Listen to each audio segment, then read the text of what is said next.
"You're here only to look after my twins," the angry giant rancher growled. But winter on the frontier has a way of changing hearts. Snow whips across a lonely Colorado street as a stagecoach door swings open, revealing the last woman this rancher ever thought he'd hire. She's just the governess, or so he believes. But when the fight for his land turns deadly, she carries a secret skill that could save everything he owns. Trouble is, a ruthless neighbor has the law in his pocket, and the railroad at his backhand heel stop at nothing to take the only water for miles. As the wind howls over the frozen plains, loyalties will be tested. Faith will be pushed to the breaking point.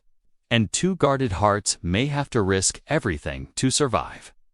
When a man sworn to keep his distance finds the one person who can save his family, will he let her in before it's too late? Before we begin, share a piece of your world in the comments. Your city, your energy.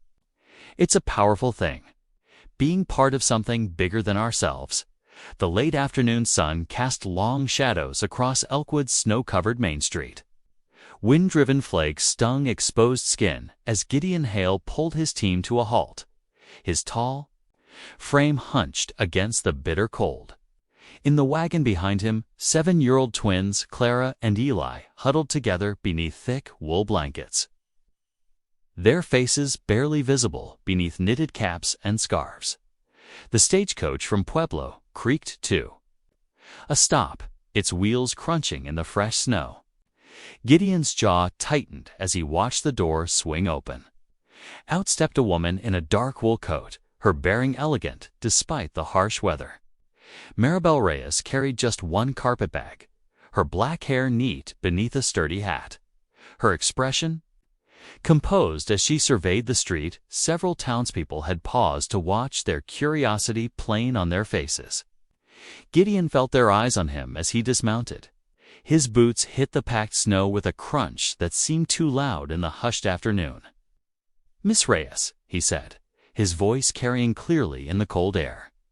"You're here only to look after my twins." The warning in his tone drew a few sharp looks from passersby. Maribel met his gaze steadily, neither challenging nor cowering. "I understand, Mr. Hale," she replied, her voice clear and measured. Without another word, Gideon took her bag and secured it in the wagon. The twins watched silently as Maribel climbed up beside them, arranging her skirts carefully before tucking the blanket around all three of them. The ride home stretched long and tense. No one spoke as they passed the wind-swept plains, the grass bending under sheets of blowing snow. Clara pressed close to her brother, stealing glances at their new companion. Eli's face remained carefully blank, though his eyes missed nothing. When they reached the ranch house, Gideon led Maribel to a narrow staircase. "Your room's up here," he said gruffly, carrying her bag to the small attic space. A single window looked out over the ranch, and a narrow bed stood beneath slanted walls. A washstand held a pitcher and basin, and a hook on the wall waited for her coat. "The children's school books are downstairs," he continued, setting down her bag. "They've fallen behind since," he stopped abruptly, then finished, "since last spring." Maribel nodded, understanding the weight of what remained unsaid. "Thank you, Mr. Hale. I'll do my best by them." Evening brought them all to the kitchen table, where a pot of stew sent steam into the cooling air. Clara kept her eyes fixed on her bowl, spooning up vegetables without looking at Maribel. "Okay." Eli watched their new teacher between careful bites, his expression guarded as his father's. Gideon spoke only to remind Clara to eat her carrots, his own movements sharp and precise as he broke his cornbread into pieces. The clink of spoons against bowls filled the silence, along with the persistent howl of wind around the eaves. After the dishes were cleared and the twins sent up to bed, Maribel remained in the kitchen, helping to dry the plates Gideon washed. The routine felt both domestic and strange, with tension threading through every movement. A small sob drifted down from the loft above. Maribel's hand stilled on the dish she was drying. Another quiet cry followed, muffled but clear in the evening quiet.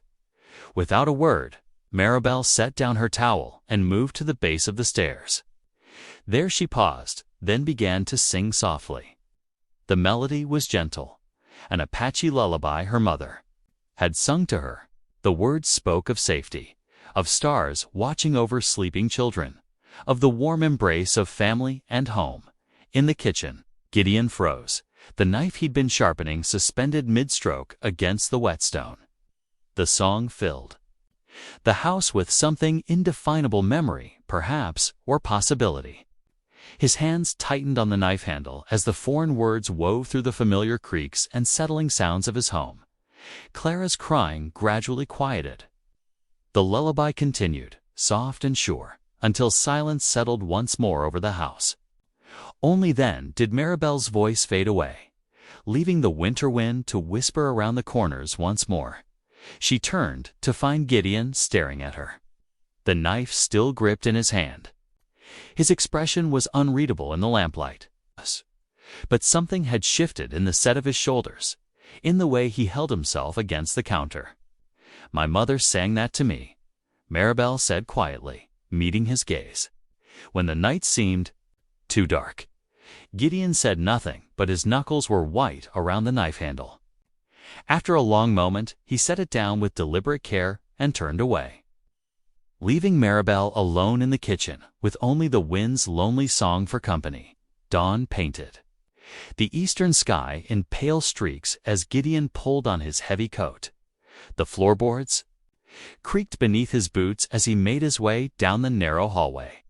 From the kitchen came the soft sounds of movement. Maribel was already awake, the smell of coffee drifting through the house.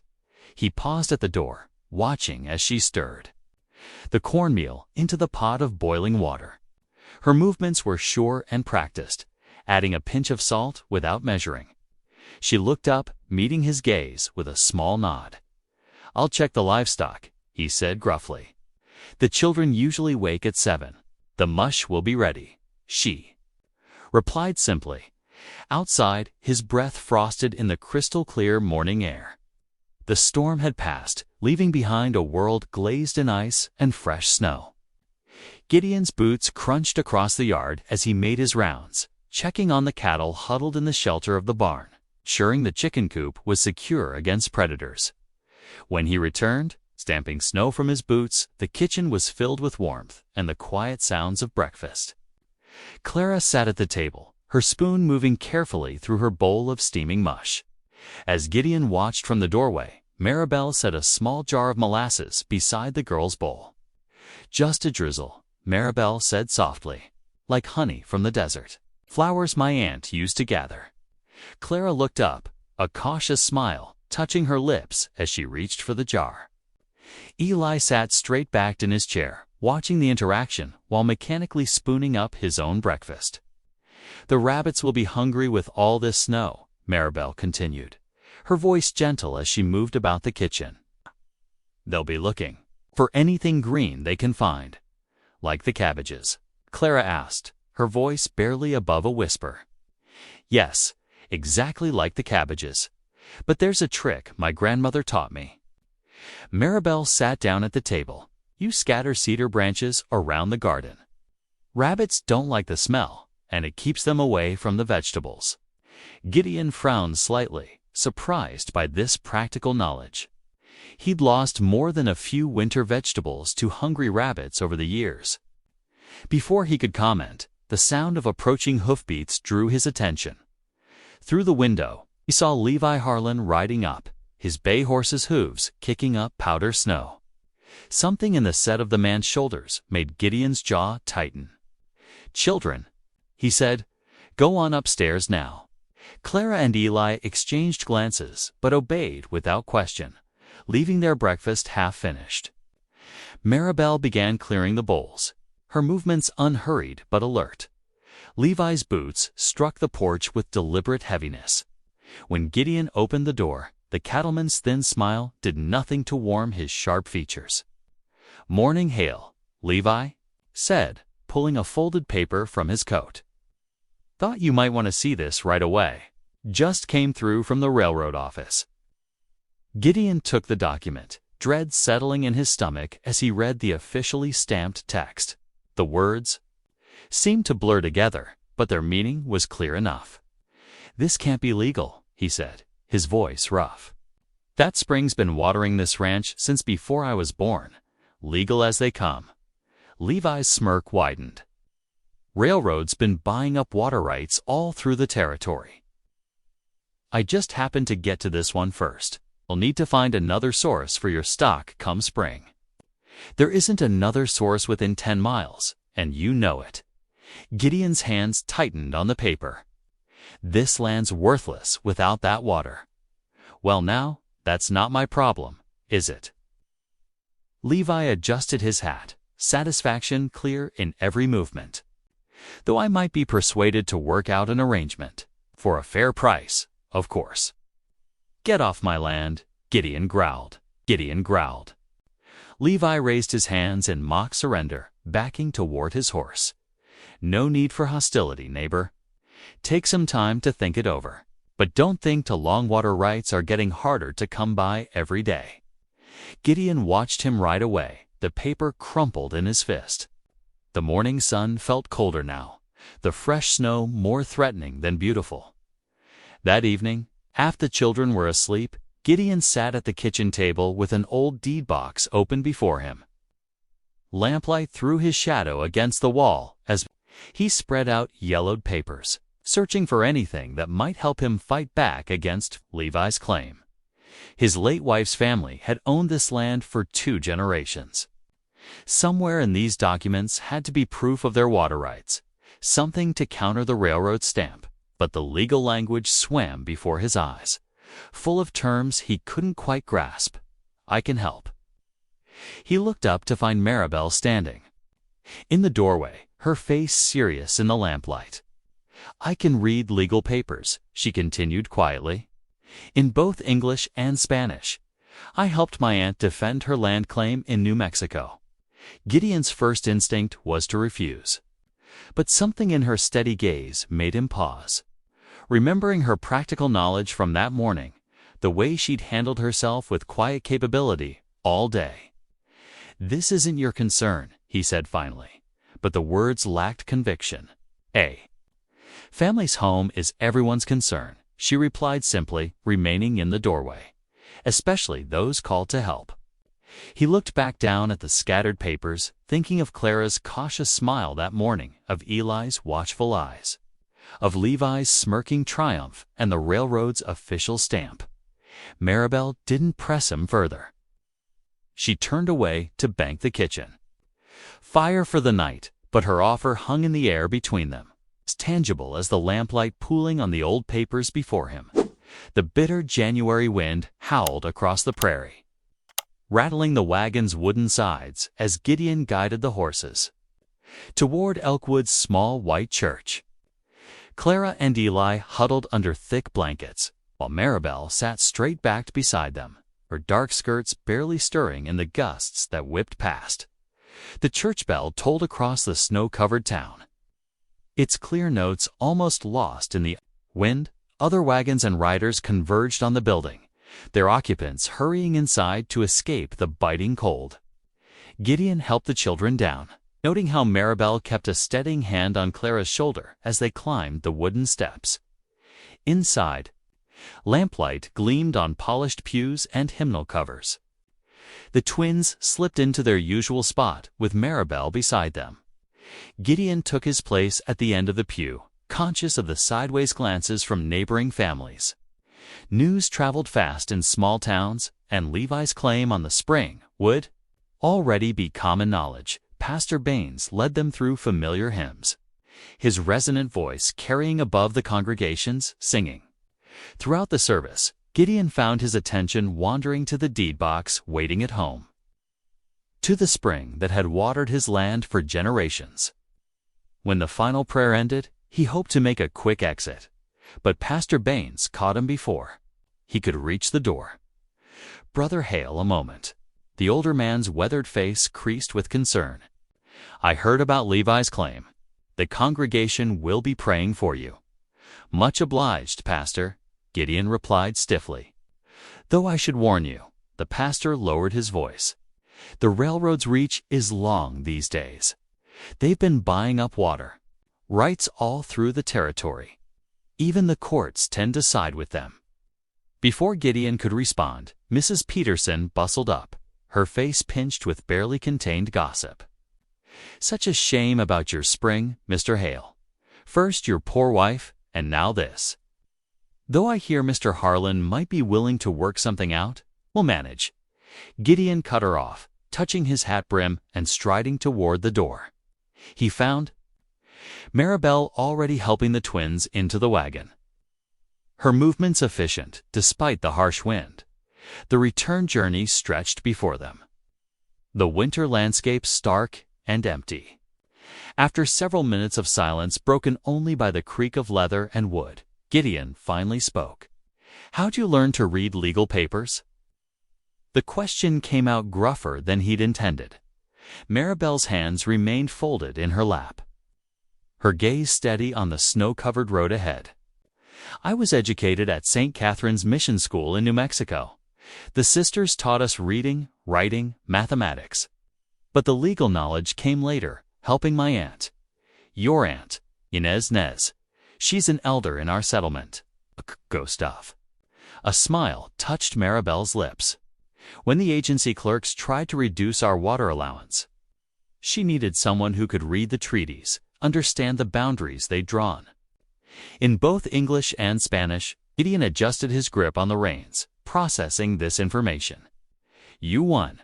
We proved our rights predated their new survey lines. The original Spanish land grant supported our claim."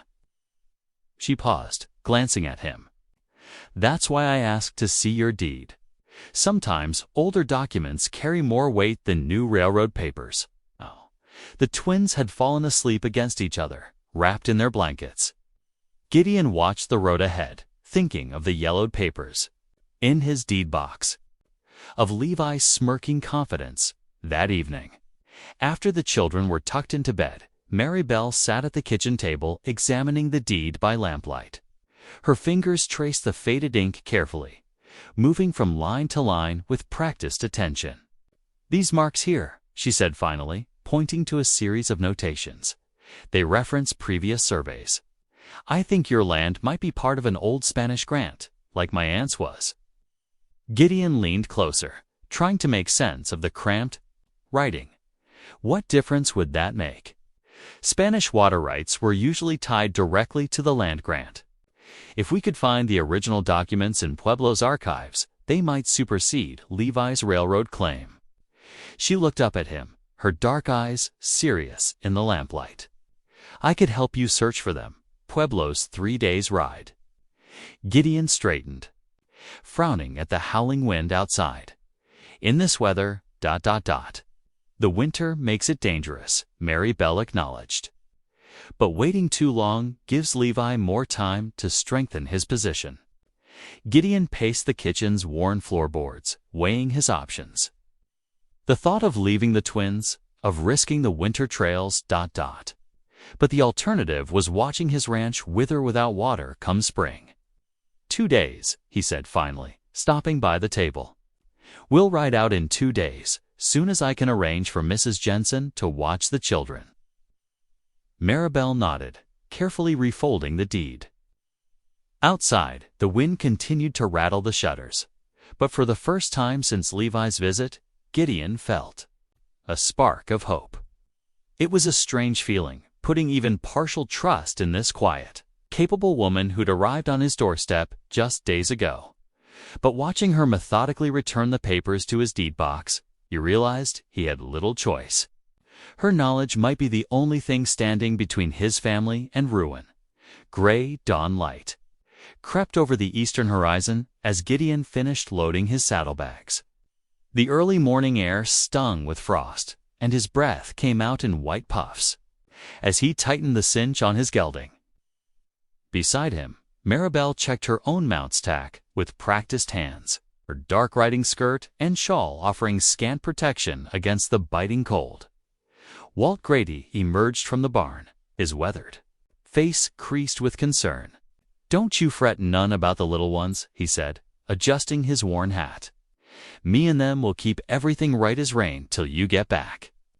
Clara and Eli appeared on the porch, still in their nightclothes beneath heavy blankets. Their small faces showed worry as they watched the preparations. "Mind Walt now," Gideon called to them, his voice gruff to hide his own unease at leaving. "Do your lessons and help with the chores." Maribel walked over to the children, kneeling to their level.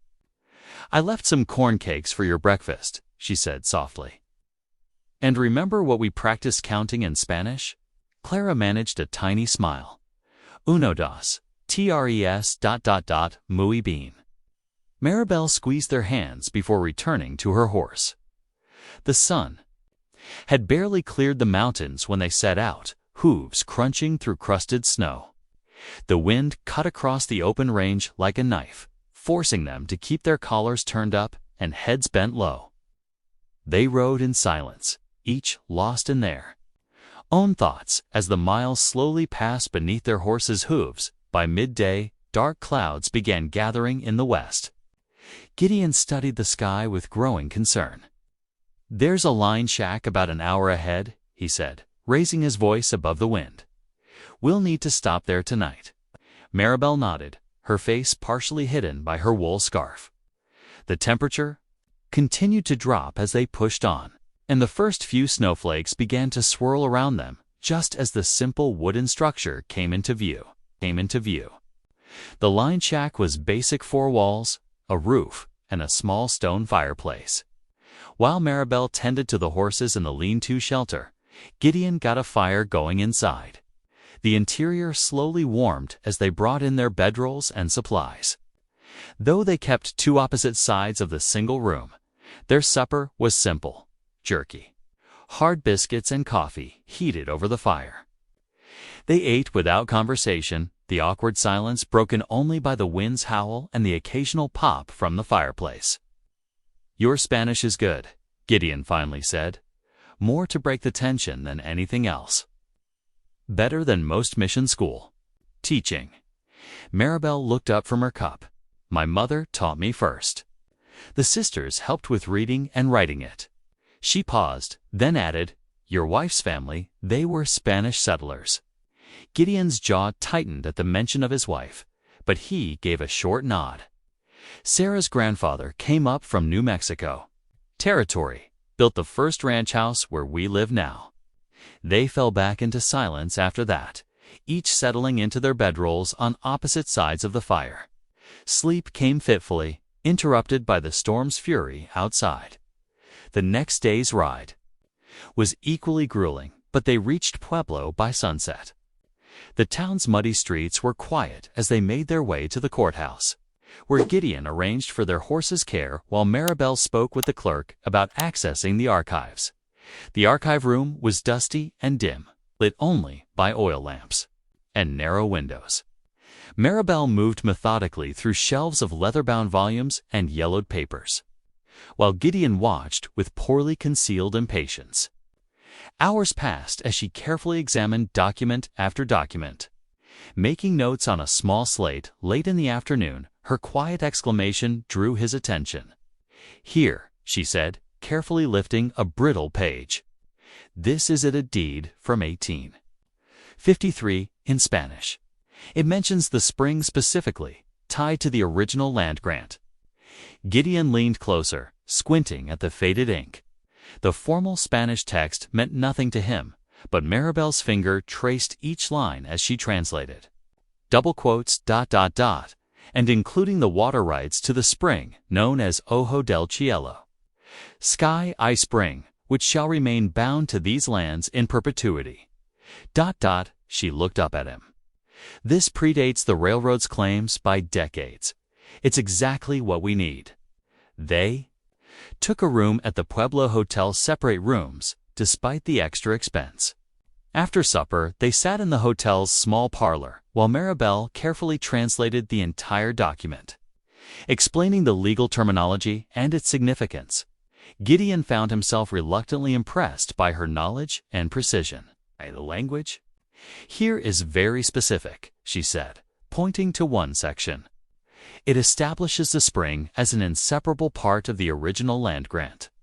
Even if the railroad bought adjacent properties, they can't claim water rights that were already legally bound to your land. A boy from the telegraph office interrupted them, bringing a message from Walt. Levi's men seen riding near ranch. Nitrogen monoxide. Trouble yet. Twins safe. Gideon's hands clenched into fists as he read the words. Maribel watched him carefully, saying nothing as he crumpled the paper. "We ride at first light," he said, his voice hard with suppressed anger. "I want a copy of that deed and every other document you found, properly certified by the clerk." "Arrange it tonight," Maribel agreed, already gathering the papers. The clerk said he'd come in early if needed. They retired to their respective rooms, but Gideon spent much of the night pacing, thinking of his children and what Levi might be planning. When dawn finally broke, they were already mounted and heading out of town, the precious documents safely stored in Maribel's oilskin document case. The wind that had plagued their journey to Pueblo now pushed at their backs, as if nature itself was hurrying them home to face whatever awaited them there. The journey home proved far more challenging than their ride to Pueblo. Fresh snow had fallen overnight, creating deep drifts that forced them to pick their way carefully across the range. By mid-morning of their second day, both riders and horses were weary from fighting the treacherous conditions. "We should reach the ranch before nightfall," Gideon said during a brief rest, his voice muffled by his scarf. The wind had died down, but the cold remained bone-deep. Maribel nodded, adjusting her coat. The precious documents remained secure in her oilskin case, strapped tightly to her saddle. They mounted up and continued their careful progress through the snow-covered landscape. As the afternoon sun began its descent, they crested a rise overlooking the spring. Gideon reined his horse to an abrupt halt. Below them, 3 riders moved around the spring, driving wooden posts into the frozen ground with heavy hammers. The sharp crack of metal on wood carried clearly in the still air. Levi's men, Gideon growled, his hands tightening on the reins. Without waiting for Maribel's response, he urged his horse forward. Picking up speed as he descended the slope, Maribel followed more cautiously, watching as Gideon approached the men. They stopped their work at his arrival, one of them resting, his hammer against his shoulder in a way that seemed more threat than casual gesture. "This is my water," Gideon's voice carried clearly across the snow. "You've got no right to be here." The tallest of Levi's men stepped forward, pulling a folded paper from his coat. "Mr. Harlan says different. We got the law right here saying this spring belongs to him now." "That claim ain't settled yet." Gideon dismounted, his boots crunching in the snow. "And won't be until a judge sees all the evidence." Maribel drew her horse alongside Gideon's, maintaining her composed demeanor despite the tension crackling through the air. "Gentlemen," she said clearly, "you might want to consider how it will look to a judge that you're already trying to fence this water before any legal decision has been made." The men exchanged uncertain glances. The one with the hammer shifted, his weight looking less sure of himself. "Most courts," Maribel continued in her measured tone, "take a dim view of parties, acting as if judgment has already been passed in their favor. It often counts against them when the final ruling comes down." The tall man spat into the snow. "Ain't our business to argue law? We just do what Mr. Harlan pays us to do." "Then you can tell Mr. Harlan," Gideon said, his voice hard as iron, "that, if he wants this spring, he'll have to prove his claim in court first." The standoff stretched for several long moments before the men gathered their tools and mounted up. They rode off without another word, leaving the half-driven posts as silent markers of the confrontation. Gideon stood watching until they disappeared from view, then turned to Maribel. "That was well handled," he admitted grudgingly. "Oh, they'll be back." "Yes," she agreed. But now there are witnesses to their presumption. That may help us later. The sun was setting by the time they reached the ranch. Before they'd even dismounted, the front door burst open and the twins came running out, Walt following more slowly behind them. "Miss Maribel," Clara called out, while Eli shouted, "Pa!" To Gideon's visible surprise, both children rushed straight to Maribel as she dismounted, wrapping their arms around her waist. She hugged them back, her face softening with genuine warmth. "Did you miss us?" Clara asked, looking up at her with shining eyes. "Every minute," Maribel assured her, smoothing the girl's hair. "Did you practice your Spanish while I was gone? See?" Clara beamed. Even Eli nodded, though more shyly. Walt approached Gideon, speaking in low tones about Levi's men being seen watching the ranch, but nothing more serious occurring. Gideon listened grimly while keeping one eye on his children's unexpected display of affection toward Maribel. Once inside, they gathered around the kitchen table where Walt had kept a pot of stew warm. As they ate, Maribel carefully explained what they'd found in Pueblo, spreading out copies of the documents on the clean end of the table. "The deed is strong," she said, "but we could make the case even stronger." She paused, choosing her words carefully. "My aunt, Inez Nez, lives in the Apache settlement near Fort Craig. She remembers when these land grants were first recorded. Her testimony about the spring's history could be valuable." Gideon set down his spoon, considering. The twins watched the adults with quiet attention, sensing the importance of the conversation. "That's quite a journey," he said finally, "especially in winter." Maribel nodded. "Yes, but Aunt Inez is respected by both the Army and the territorial courts. Her word carries weight in legal matters. She's helped other families defend their work. She's helped other families defend their land claims." Clara tugged at Maribel's sleeve. "Is your aunt nice?" "Very nice." Maribel smiled at the child. "She knows many stories about these lands, going back to when your great-grandfather first settled here." Gideon watched this interaction, his expression thoughtful. Finally, he gave a slow nod. "All right. If her testimony can help secure our water rights, it's worth the trip." He looked at Maribel directly. "But it'll mean more hard travel." "I understand," she said simply. "Aunt Inez will help us. She believes in protecting what rightfully belongs to families." The twins exchanged worried glances. "You're leaving again?" Eli asked, his voice small. "Not right away," Gideon assured. "Them we need to make proper preparations first, and we'll need someone reliable to stay with you while we're gone." "Walt could stay again," Clara suggested hopefully. "He lets us help feed the chickens." "Feed the chickens." "That he does," Gideon agreed, the ghost of a smile touching his lips. He looked across the table at Maribel, his expression growing serious again. "We'll start planning tomorrow. For tonight, we all need rest." Dawn broke cold and clear over the Colorado ranch. Frost glittered on the fence posts as Gideon hitched the horses to the wagon, his breath forming clouds in the frigid air. He'd packed extra blankets, dried meat, and cornmeal for the journey south to the reservation agency. Knowing the winter roads would make for slow going, Maribel helped the twins into the wagon, wrapping them snugly in quilts.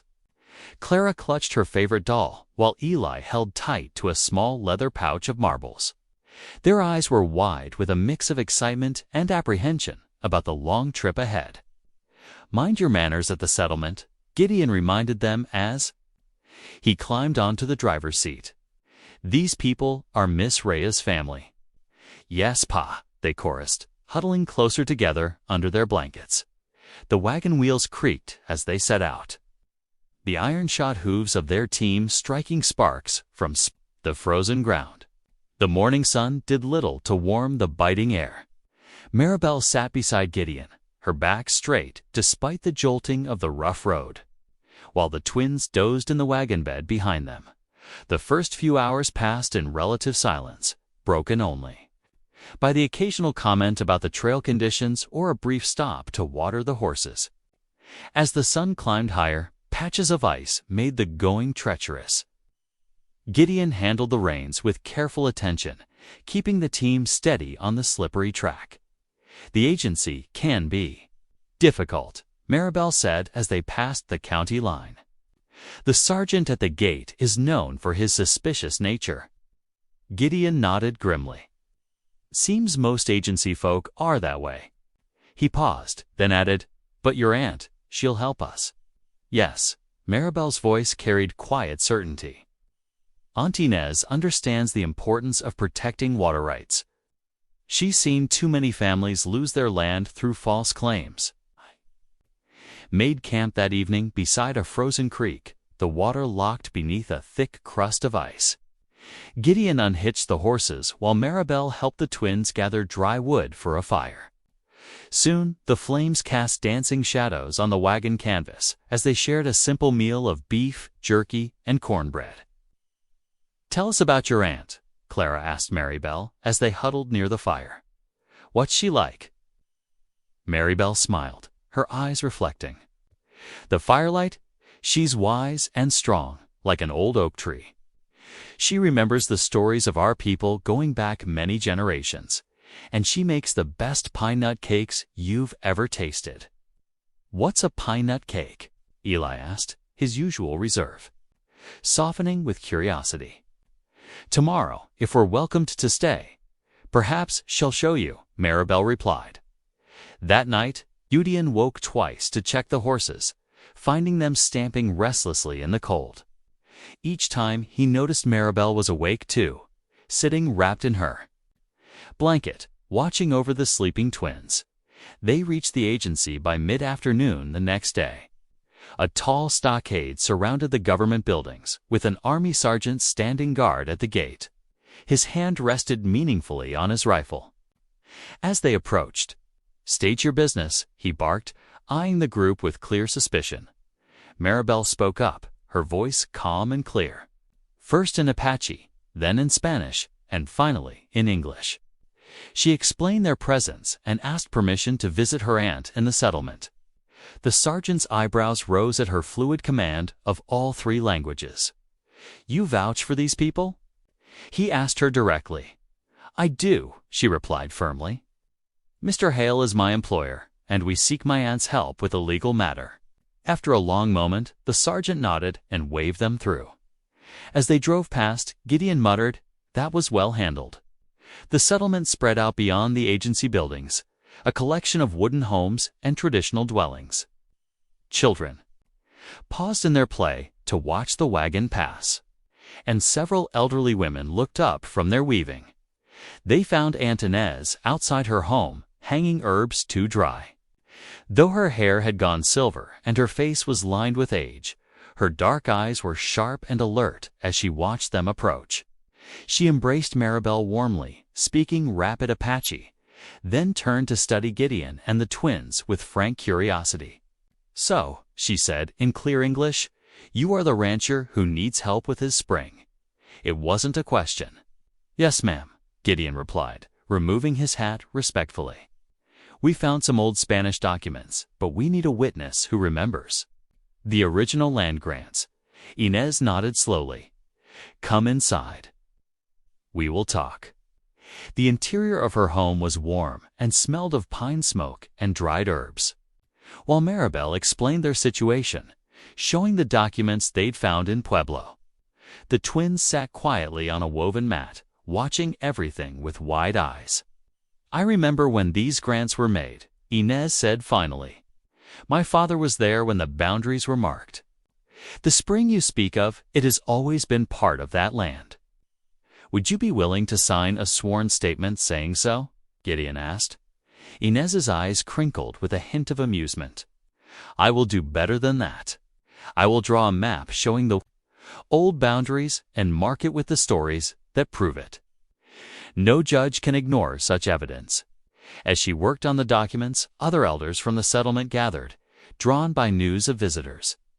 They shared stories of the old days, speaking of the land and its waters, of agreements made and broken. of families who had come and gone. Clara and Eli, initially shy, found themselves drawn into the circle as one elder began telling children's stories, tales of clever rabbits and wise bears that made them laugh despite themselves. Another woman showed them how to grind pine nuts for the promised cakes. Letting them help with the preparation, Gideon watched his children's faces transform with wonder as they listened and learned, their earlier reserve melting away. He saw how naturally Maribel moved between the two worlds, his and hers, translating not just words, but understanding between them. That evening, as they shared a meal of rabbit stew and fresh pine nut cakes, Eli tugged at Maribel's sleeve. "Could you teach us more Apache words?" he asked. "Like the ones in the stories." "Of course," she smiled, while Gideon looked on in quiet amazement at his usually reticent son's request. Before they retired for the night, Aunt Inez presented them with the completed documents, her sworn statement, the carefully drawn map, and supporting testimonies from other elders. Each paper was signed and marked with proper witnesses from the agency. "This spring," she told Gideon seriously, "it has sustained families for generations. It must continue to do so." She turned to the twins. "Remember the stories you heard today. They are part of your land's history, too." Clara hugged the old woman impulsively, while Eli gave a shy wave. As they settled into their sleeping arrangements, the twins and Maribel in Inez's home, Gideon in the wagon, the sound of soft singing drifted through the settlement. The same lullaby Maribel had sung that first night, but now joined by other voices weaving together in the darkness. The wagon wheels creaked over frozen ruts as they approached Elkwood's main street. After 3 days on the trail, even the modest frontier town seemed busy with activity. Gideon steered the team toward the hitching post outside Mason's Mercantile, while curious faces peered through frost-hedged windows. "We'll get supplies here," he told Maribel and the twins. "Then straight home before the weather turns." Inside the store, the warm air carried the familiar scent of coffee beans, leather, and tobacco. Mrs. Mason stood behind the counter, her spectacles fogging up as they entered. She wasn't alone. Several townswomen huddled near the fabric bolts, their conversation dropping to whispers at the sight of Maribel. "Good day, Mr. Hale," Mrs. Mason called out, her voice carrying a note of forced cheerfulness. "I see you've brought ... company. Miss Reyes is helping with some legal matters," Gideon replied curtly, placing their list on the counter and the children's schooling. Clara tugged at Maribel's skirt, pointing to a display of penny candy. Maribel smiled and bent to whisper something that made the little girl giggle, a sound that drew more stares from the local women. "Well, isn't that ... interesting," one woman murmured to another. "Traveling all over with her, and those poor children." "Now, Martha," another voice cut in. It was Sarah Miller, the blacksmith's wife. "Anyone can see those twins are happier than they've been in months." "My Jake says the Hale Ranch is running smoother too." Gideon pretended not to hear as he selected coffee, flour, and other staples. But he noticed how Maribel held herself straight-backed and dignified as she helped Eli reach for a high shelf, explaining the difference between types of beans, as if she were teaching a lesson. The whispers followed them down the street as they loaded the wagon. Some folks, like old Pete from the livery, tipped their hats respectfully. Others turned away, hurrying past with averted eyes. The sun was setting by the time they reached the ranch, painting the snow-covered plains in shades of pink and gold. Walt Grady met them at the barn, his weathered face breaking into a grin at the sight of the twins. "Well now, look who's back," he called out, "just in time too. Got a pot of beans that needs eating." The kitchen was warm and bright with lamplight as they gathered around the table. Walt had indeed prepared a hearty supper, though Maribel quietly added some spices from her own small collection that made the simple meal something special. "You young'uns want to hear about the time I wrestled a grizzly bear?" Walt asked, winking at the twins. But Uncle Walt, Clara protested, using the name she'd given him years ago. Last time you said it was a mountain lion. Did I now? Walt scratched his chin thoughtfully. Well, might have been both. They was working together, you see. Craftiest pair of critters I ever did meet.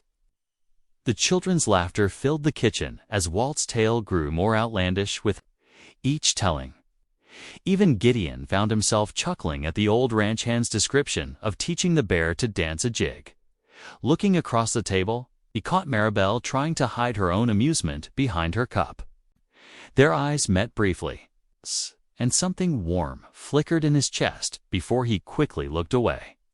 The peaceful moment shattered as boots thundered on the porch. The door burst open, bringing a blast of cold air and Jimmy Tucker, one of the younger. Ranch Hands, his face red from riding hard. "Mr. Hale," he gasped.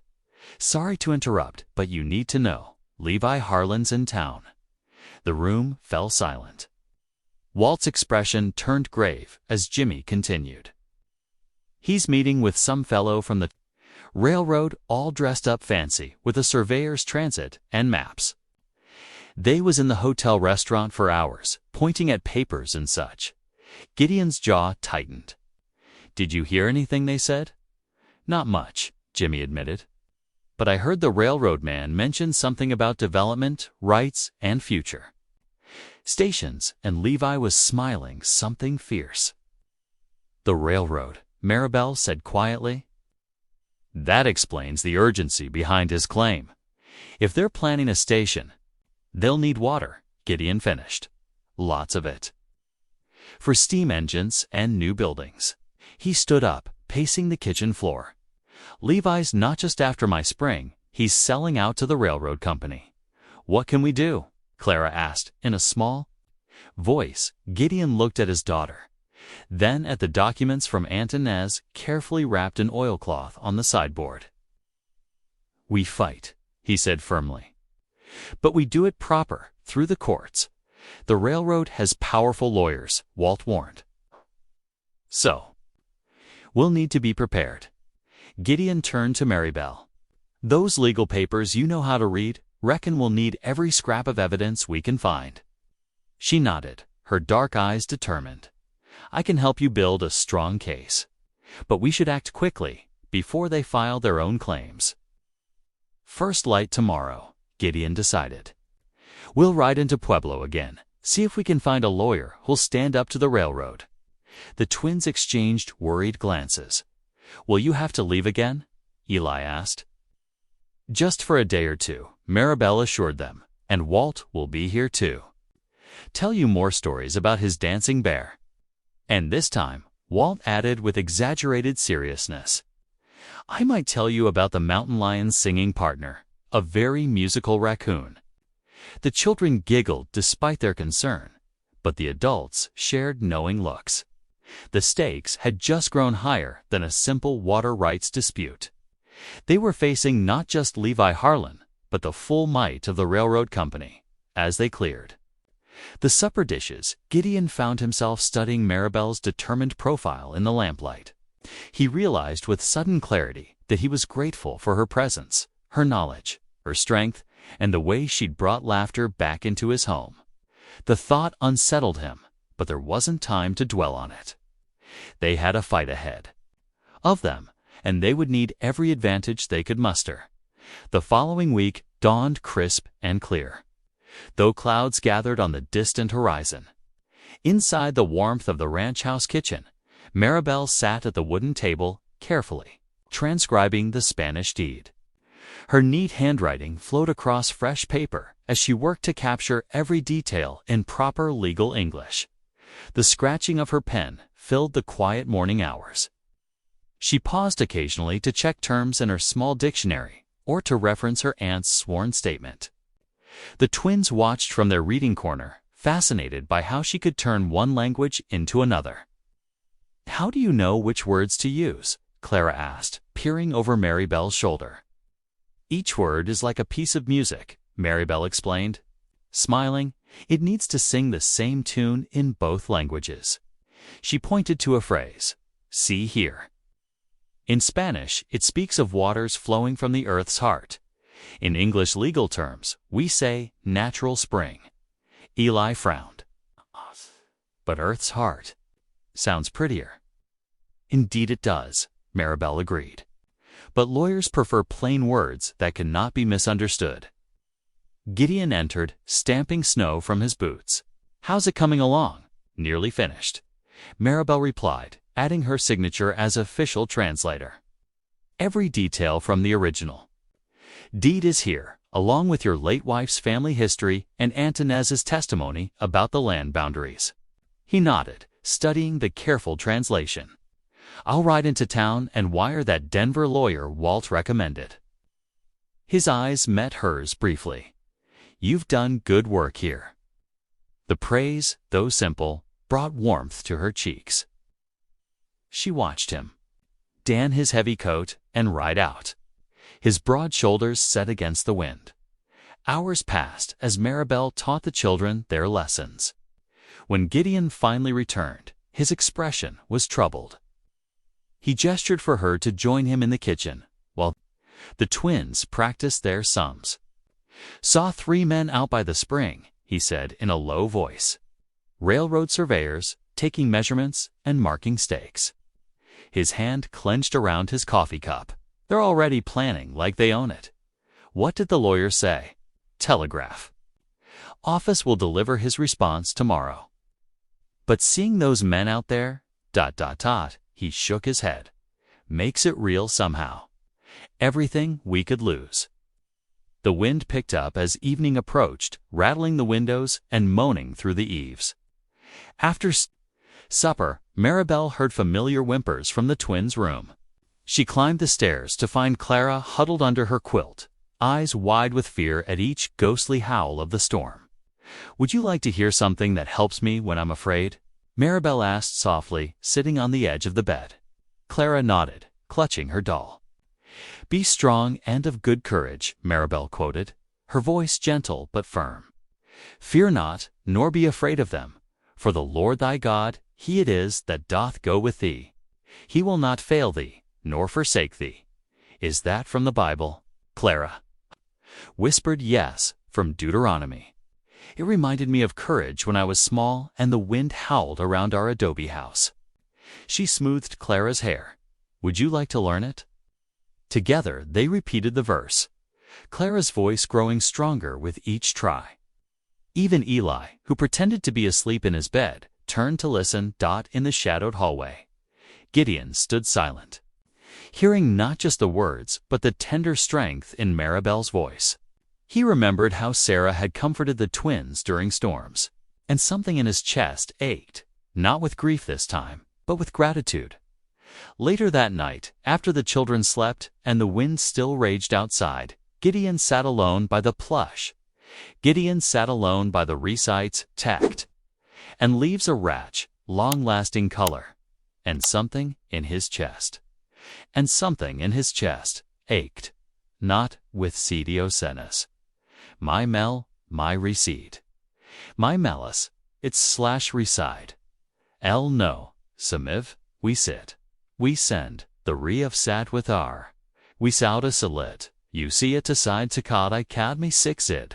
We so I it, be is a cook I sabit to pikiss it to be you to my to pay it's sick to capita I die to pot it's it to me it's the gag lit to kick it because the fate is.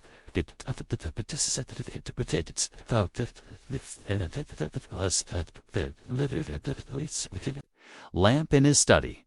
The yellow light fell across his worn Bible, open to the passage Maribel had quoted. His thoughts wandered to the changes of recent weeks. The twins smiled more now. They ran to share their small discoveries with Maribel.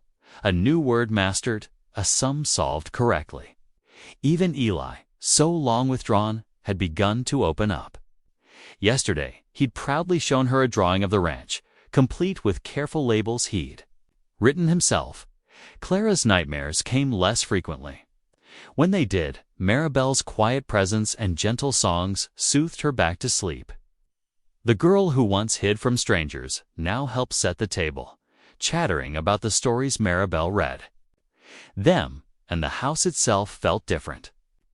The meals were livelier, the rooms warmer somehow. He'd gotten used to the sight of Maribel bent over school books with the children, or working on her translations at the kitchen table, or hanging fresh curtains she'd sewn from simple muslin. Gideon ran a hand over his face, remembering his harsh words that first day. "You're here only to look after my twins," he'd said, letting his prejudice speak before his judgment. Now he had to admit, if only to himself in the lamp's quiet glow, that she'd done far more than that. She'd brought life back to his home, hope back to his children, and something else, something that stirred in his own heart when he saw her. Patience with the twins, or admired her quiet dignity in the face of town gossip. The wind rattled the windows, but the house stood warm and secure. In the room above, he could hear Clara's peaceful breathing. No more tears tonight, his daughters. Faith in Maribel's promises of courage had proven well placed. Perhaps, Gideon thought, his own stubborn walls needed to come down just as surely as his daughter's fears had fallen. But that idea would have to wait. Tomorrow would bring the lawyer's response, and with it, the next step in their fight for the spring. For now, it was enough to acknowledge the truth in his heart. Maribel Reyes had changed them all, and for the better. The Christmas Eve air sparkled with frost as families filed into the white-painted church. Lanterns cast a warm glow across fresh snow, and evergreen boughs decorated the entrance. Inside, the wooden pews filled quickly with townspeople in their Sunday best. Clara smoothed her red wool dress nervously, while Eli tugged at his starched collar. They sat between Gideon and Maribel, who had spent weeks helping them practice their scripture verses for the children's program. "Remember," Maribel whispered, giving their hands a gentle squeeze. "Speak slowly and clearly, just like we practiced." Pastor Baines led the congregation in familiar carols.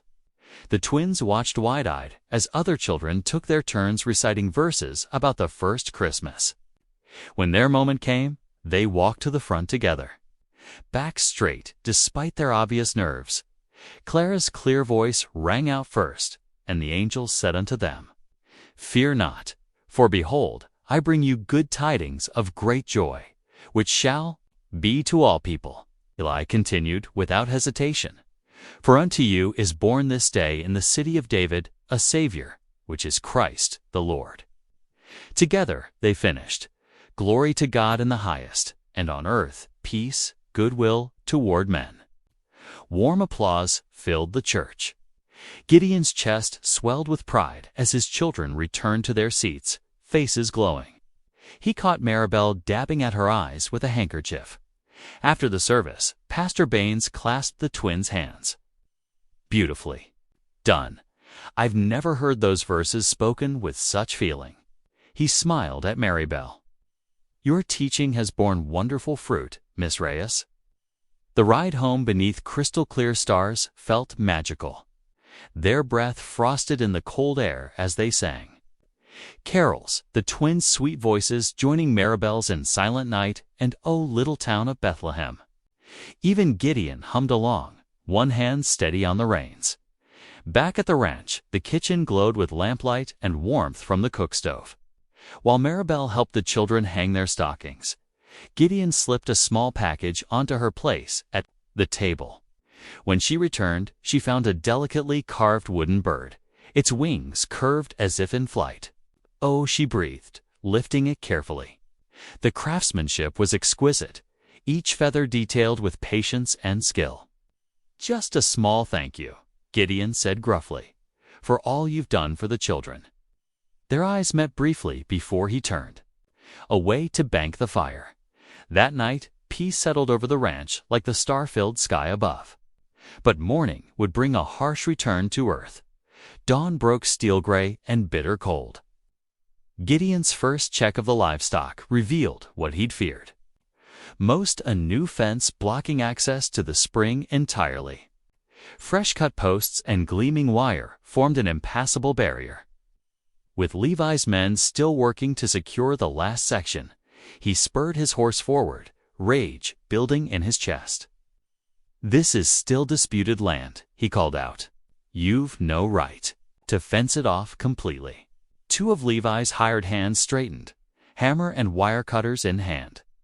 The taller one, Jake Wilson, spat into the snow. "Got every right. Mr. Harlan's got papers saying so." "Papers ain't settled law yet." Gideon dismounted, striding forward. "My stock needs water, same as always. Take it down. Make us the—" Second man sneered, dropping his tools. The first punch caught Gideon in the jaw, snapping his head back. He recovered quickly, driving his fist into Wilson's stomach. The second man grabbed him from behind, but Gideon threw him off. The fight became a blur of knuckles and boots, breath steaming in the frozen air. A gunshot cracked across the morning. Sheriff Mills rode up, his deputy close behind. "That's enough." The sheriff's voice carried authority earned from 20 years wearing the badge. But there was something else in his tone, satisfaction, almost. "Mr. Harlan warned me you might try something like this, Hale." "They're the ones fencing off my water illegally," Gideon protested, wiping blood from his split lip. "Not according to the property office." Mills dismounted smoothly. "Way I see it, you're disturbing the peace on private land. Deputy, cuff him. You can't be serious." But the cold iron circles already clicked around Gideon's wrists. "You can explain it to the judge day after tomorrow." The sheriff's smile didn't reach his eyes.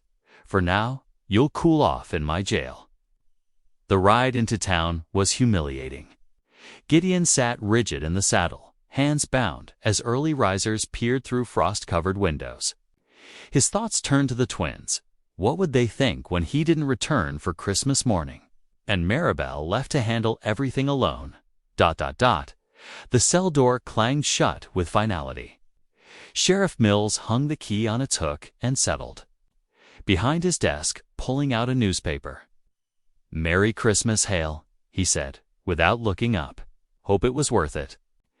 Gideon sank onto the narrow cot, the proud joy of last night's service replaced by bitter failure.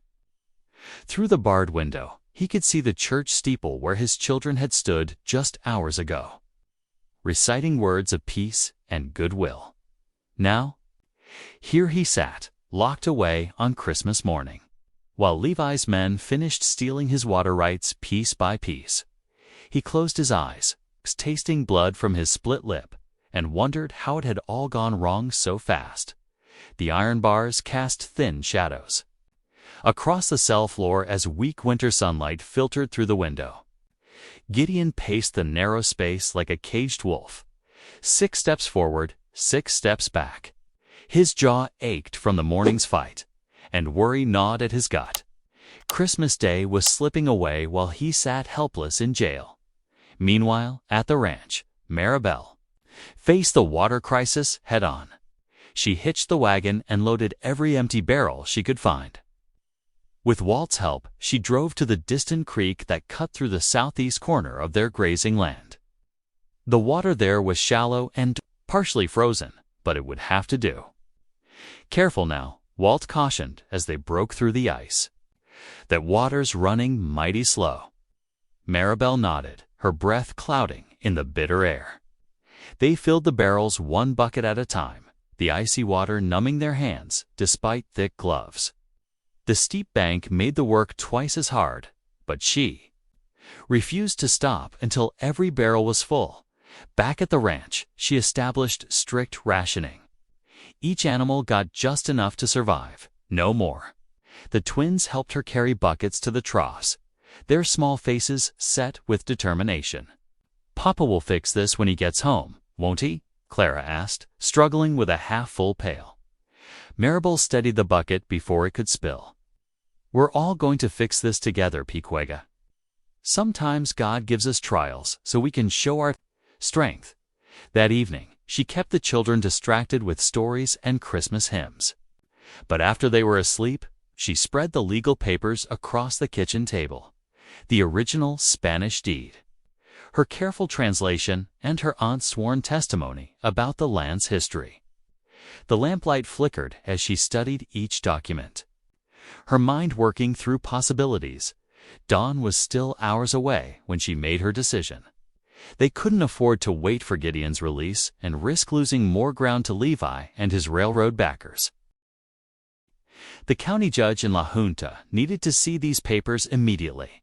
She wrote a note explaining her plan and left it with Walt. Then she crept upstairs to kiss the sleeping twins goodbye. "Be brave," she whispered. "I'll be back as soon as I can." The eastern sky was just beginning to pale when she saddled her mare. The temperature had dropped further overnight, and frost crackled under the horses' hooves as they set out. Maribel wore every warm layer she owned, but the wind still cut through like knives. The road to La Junta stretched endless before her, winding through winter-brown hills and empty plains. She kept a steady pace, knowing she needed to preserve her horse's strength. Near noon, she passed a stagecoach heading the opposite direction. The driver tipped his hat, surprise clear on his weathered face at seeing a lone woman riding in such weather. That first night, she found shelter in a small town's livery stable.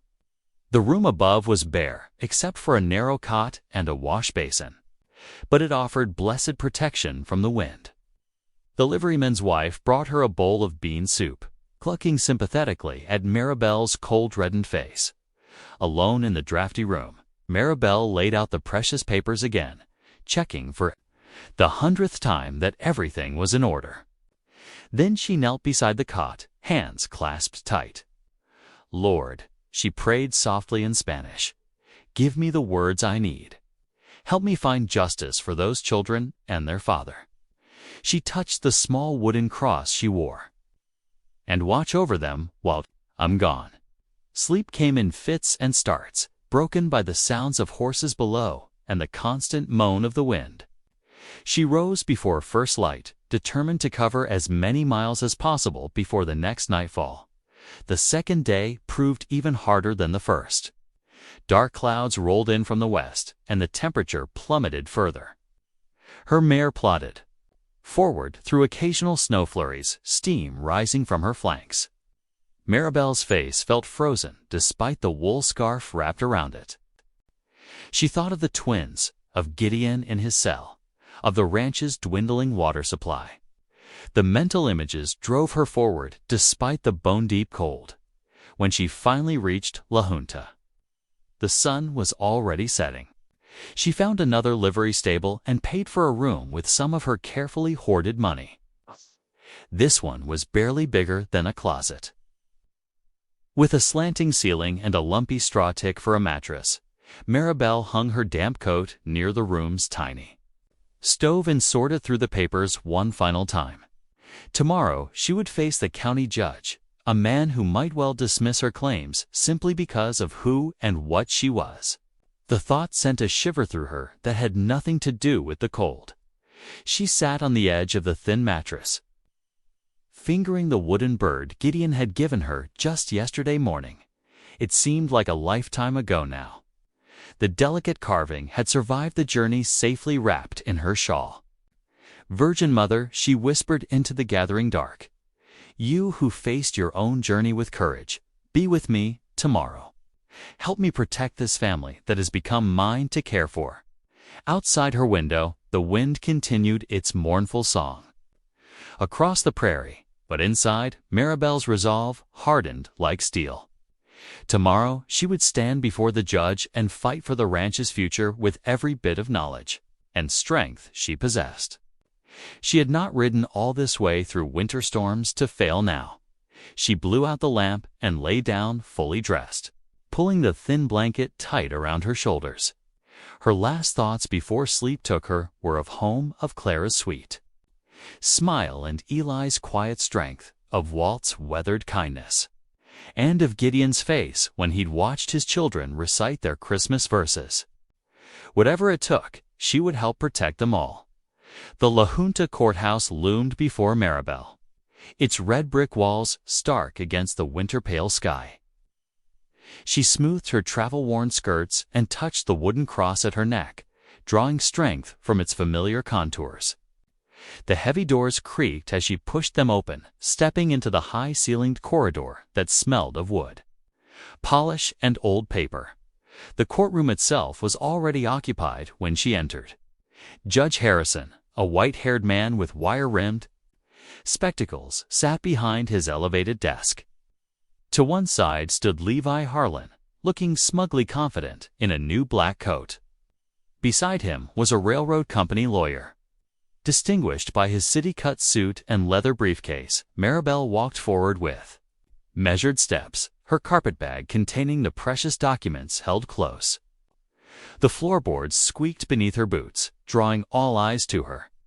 She felt the weight of their stares, but kept her spine straight, remembering her aunt's teachings about dignity in the face of prejudice.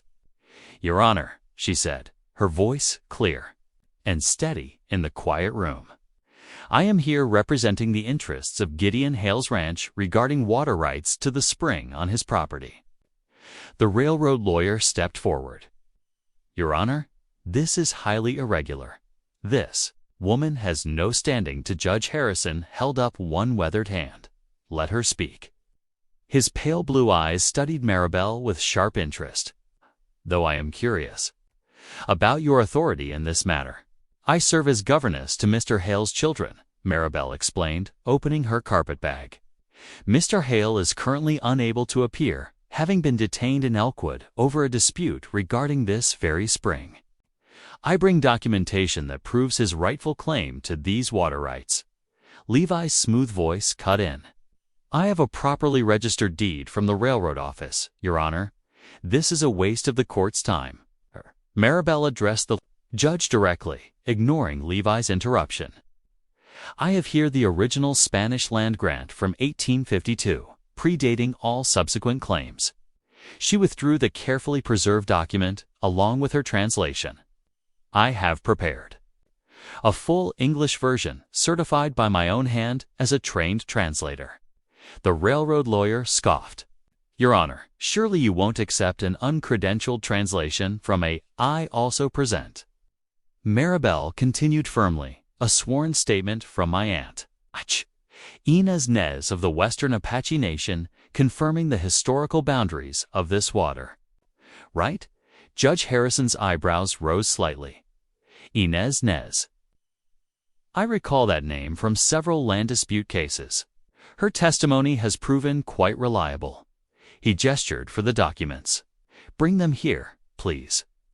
Maribel approached the bench, laying out each paper with precise care. The judge adjusted his spectacles, examining first the original deed, then her translation. His fingers traced the elaborate Spanish script, comparing it line by line with her work. "Most interesting," he murmured. "The spring is specifically mentioned here, along with its traditional Apache name." He looked up at Maribel. "You did this translation yourself?" "Yes, Your Honor. I was educated at the Santa Fe Mission School, where I learned both legal Spanish and English documentation. I have assisted in many land claim cases with my aunt." The railroad lawyer stepped forward again. "Your Honor, regardless of any ancient Spanish papers, the railroad's claim is properly filed and legally binding under current territorial law." Judge Harrison held up the original deed. "This grant was ratified by the United States government after the Mexican cession. It carries considerable weight." He studied the sworn statement. "And Mrs. Nez's testimony about the spring's historical usage adds significant support." Levi's confident expression had begun to fade. "But my purchase was made without full examination of prior claims," the judge finished firmly. "At minimum, this situation requires thorough review." He set the papers down with careful precision. "Until a full hearing can be conducted, I am ordering the spring to remain open for Mr. Hale's use. Any attempt to restrict access will be considered contempt of court." Maribel's heart leaped, but she kept her face composed. The railroad lawyer began to protest, but Judge Harrison silenced him with a sharp look. "My order stands," he said. We'll schedule a complete hearing once Mr. Hale is available to attend. Court dismissed. Maribel gathered the documents with steady hands, though her fingers trembled slightly as she tucked them away. She could feel Levi's cold glare following her as she left the courtroom. But she didn't look back.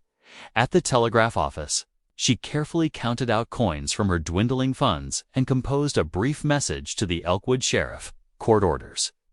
Spring opened, Stope removed fences, immediately stopped Judge Harrison La Junta, stopped Maribel. Oriwas, the telegraph operator's keys clicked rapidly, sending her victory across the miles of winter-swept prairie. She pictured the message reaching Elkwood, imagined Gideon receiving the news in his cell. It wasn't a final victory, but it was enough for now. The wind had picked up when she emerged from the telegraph office, carrying the promise of more snow. Maribel hurried to the livery stable where her mare waited. The sooner she started home, the better chance she had of beating the weather. As she swung into the saddle, she offered a silent prayer of thanksgiving. The long ride ahead would be difficult, but her heart felt lighter than it had in days. She had done what needed to be done. She had stood her ground with calm dignity and won a reprieve for the ranch, for the family that had become so dear to her. Though they might not yet know it themselves, the mare's hooves clattered on the frozen street as they headed north, toward home, toward whatever challenges still waited. But for now, Maribel had proved herself more than equal to the task before her. She had shown that justice could prevail, even in unexpected ways. The winter sun broke briefly through the clouds, touching her face with pale warmth as she rode. There would be time enough later to worry about the full hearing, about Levi's schemes, about all that lay ahead. For this moment, she simply guided her horse homeward, carrying hope with her through the vast Colorado territory. The sheriff unlocked the cell door with a reluctant clang. "Judge's orders," he muttered, handing Gideon his hat and gun belt. "But don't think this is over." Gideon said nothing, strapping on his belt as he strode out of the jailhouse into the biting winter air. His bones ached from 3 nights on the hard bunk, but there was no time to waste. Walt had brought word that Maribel was riding back alone from La Junta, and the weather was turning fierce. Within minutes, he had his stallion saddled and was galloping south. The wind cut through his coat as dark clouds gathered overhead. He pushed the horse hard, knowing Maribel would have taken the main trail. His jaw clenched at the thought of her facing such a journey alone, all to save his ranch and water rights. Near sunset, he spotted smoke rising from a sheltered hollow, the kind of place an experienced rider would choose to make camp. He slowed, his mount approaching carefully. Relief flooded through him as he recognized Maribel's mare ground-tied near a small fire. She looked up at his approach, her dark eyes widening in surprise. She stood quickly, one hand going to the cross at her neck. "Mr. Hale, how did your word reach the sheriff?" he said, dismounting. "Couldn't let you make this ride back alone." He hesitated, then added more softly, "Not after what you did for us in La Junta." Maribel nodded, gesturing to the fire. "Please, sit. I have coffee brewing and some cornbread left." They settled on opposite sides of the flames, which cast dancing shadows on the snow-dusted ground. Gideon accepted a tin cup of coffee, its warmth seeping into his cold-stiffened fingers. For several minutes, they sat in silence, broken only by the pop and crackle of burning wood. "The documents," he finally said. "They worked." "Yes." Maribel's face glowed in the firelight as she explained. "The hearing? Judge Harrison recognized my aunt's name. He ordered the spring opened until a full hearing can be held." Gideon stared into his coffee cup. "You didn't have to do all this, riding out alone, facing down Levi and that railroad lawyer." He looked up, meeting her steady gaze. "Thank you. Not just for the water rights, but for everything. The way you've cared for Clara and Eli these past weeks, like they were your own." Something softened in Maribel's expression. Oh, they are wonderful. Children, smart and kind, despite their losses. She added another stick to the fire. They remind me of my cousins at the settlement. Family is family, Mr. Hale, whether by blood or by choice. Gideon, he said quietly. After all this, I reckon. You should call me Gideon. She smiled, a real smile that reached her eyes. Very well, Gideon. They shared the corn, bread, and more coffee as night settled around their camp.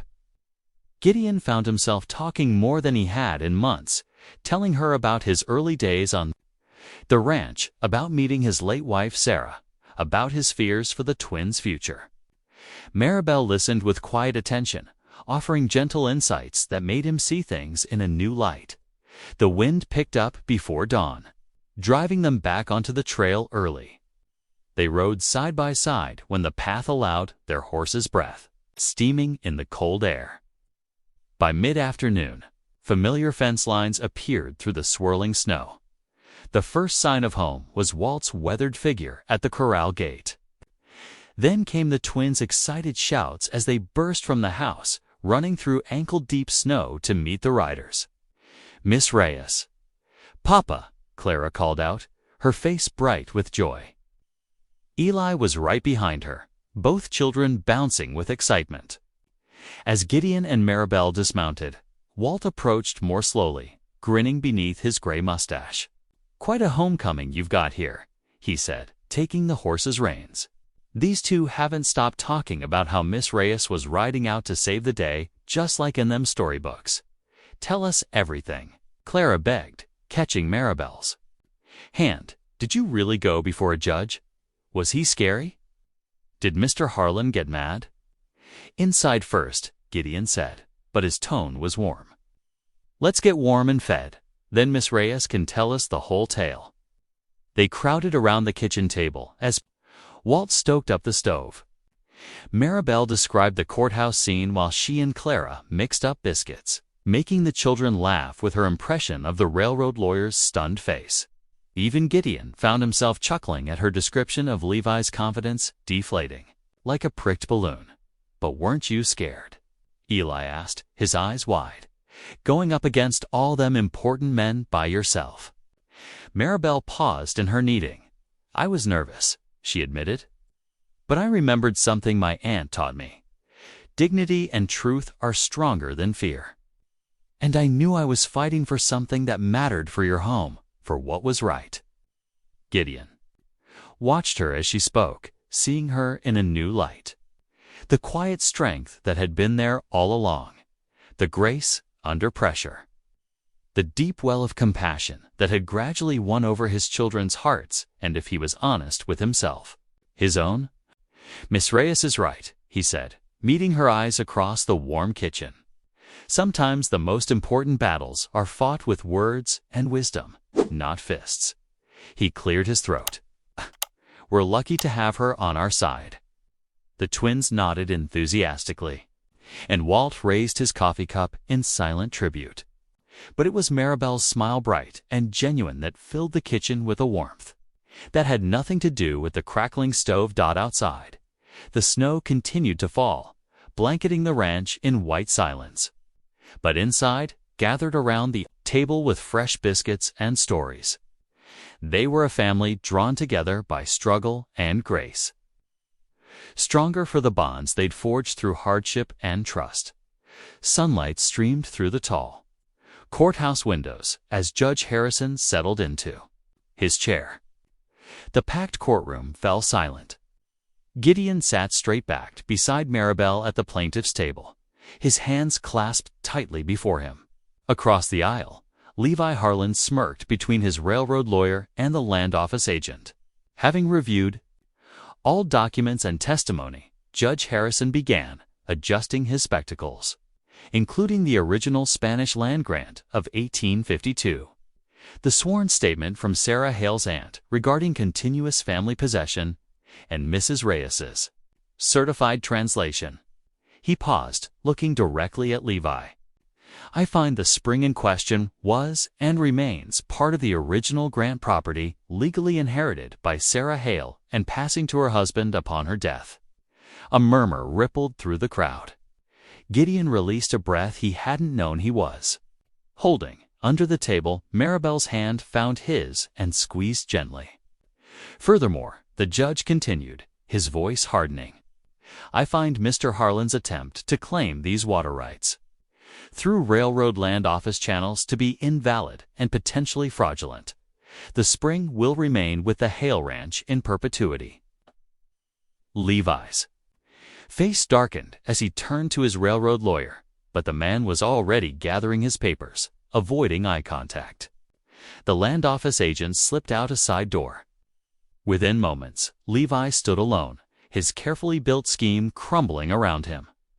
Court dismissed, Judge Harrison declared, bringing down his gavel with finality. Outside on the courthouse steps, well-wishers surrounded Gideon and Maribel. Pastor Baines shook their hands warmly. The Lord's justice prevails, he said. Beaming, they collected the twins from the minister's wife and loaded the wagon for the journey home. But Gideon surprised everyone by turning onto the road to Cedar Grove, a small town halfway back to the ranch. We're celebrating, he announced, pulling up before the general store.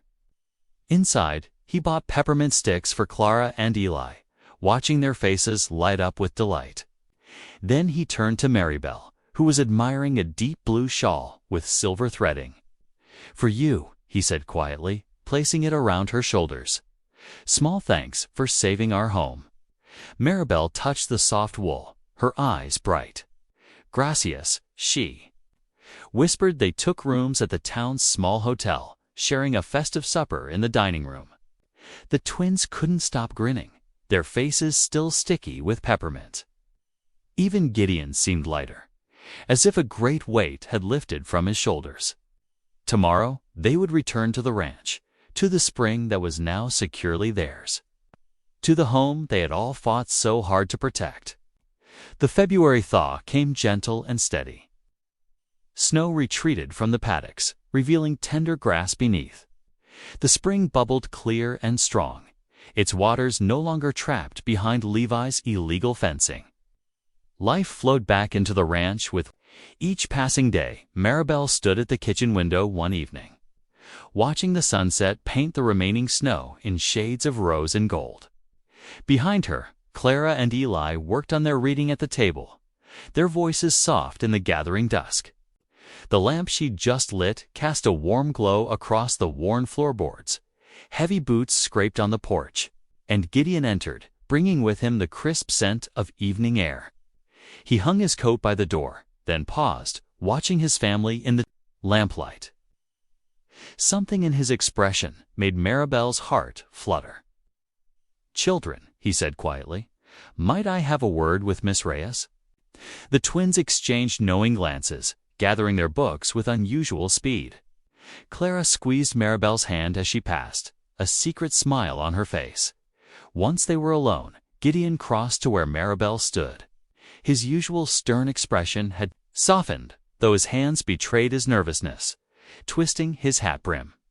"When you first came," he began, "I treated you poorly. My heart was hard with grief and pride." He drew a deep breath. "But you showed me what true strength looks like.